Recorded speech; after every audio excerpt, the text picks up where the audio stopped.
Voilà, et comme ça vous continuez. Et là, j'ai fermé l'image entre-temps, je vais la réouvrir, la PSD améliorée, donc avec l'arrière-plan plus sombre. Donc filtre flou gaussien par exemple. OK.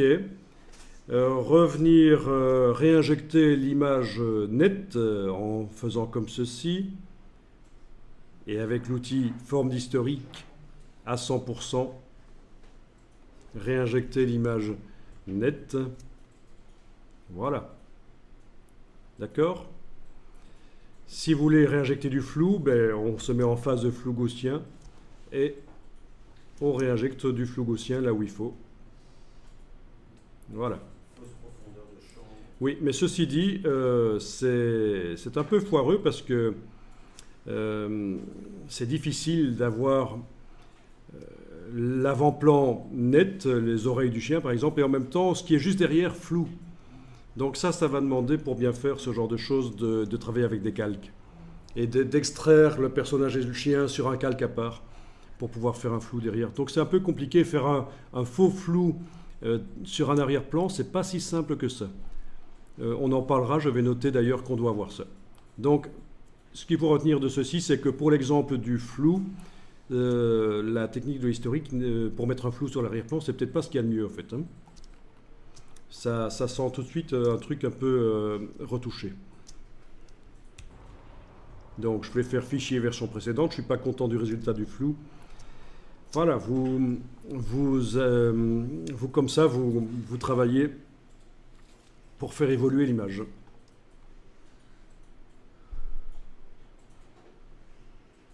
Encore l'assombrir peut-être. Encore récupérer l'image telle qu'elle était juste à l'ouverture. Voilà, je pense que ça s'améliore avec... oui, je pense que assombrir encore plus l'arrière-plan donne vraiment une ambiance plus intéressante.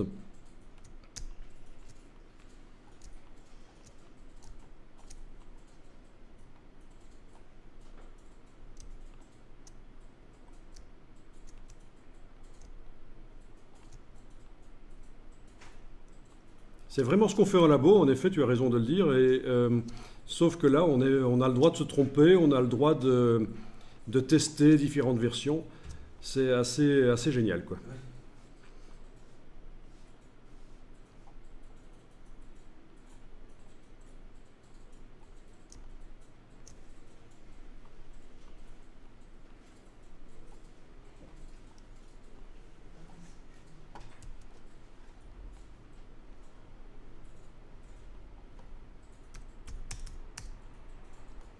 Voilà. Donc juste par curiosité, je vais recharger ma version JPEG.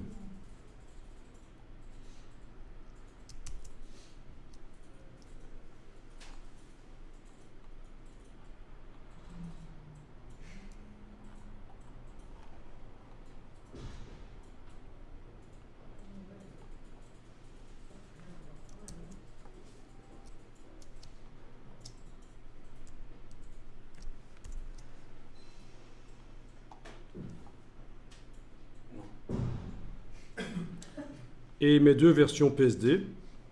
J'ai eu un doute un instant pour que j'avais vraiment enregistré en deux fois, deux versions PSD. Voilà, fenêtre réorganisée, 3 vignettes verticales. J'ai le JPEG au centre, j'ai la version finale, la 2 à gauche, et la version intermédiaire à droite. Bon, ben, je vais un peu remettre ça en ordre. Hein. La version originale JPEG à gauche, l'intermédiaire au milieu et la finale à droite. En utilisant la loupe avec les options qu'on a été enclenchées tout à l'heure, je vais pouvoir zoomer en arrière, en avant, faire un panoramique avec la main. Il y a quand même une évolution. Il faut dire que l'image originale qui est sur le web était trop claire en fait. Hein.